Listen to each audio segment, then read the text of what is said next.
ప్రియమైన దేవుని వర్లారా, లోకరక్షకుడైన క్రీస్తు నామములో మీ అందరికీ శుభాభివందనములు తెలియజేస్తున్నాను.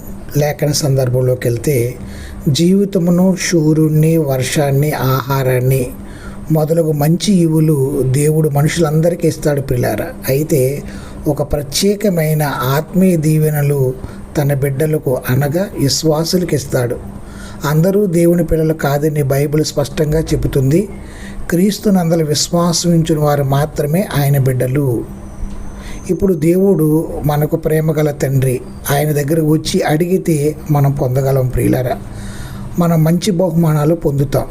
చెడ్డవారైన ఈ భూలోక తల్లిదండ్రులే మంచి ఈవులు ఇచ్చినప్పుడు మన పరలోక తండ్రి తప్పక మంచి ఈవులను ఇస్తాడు.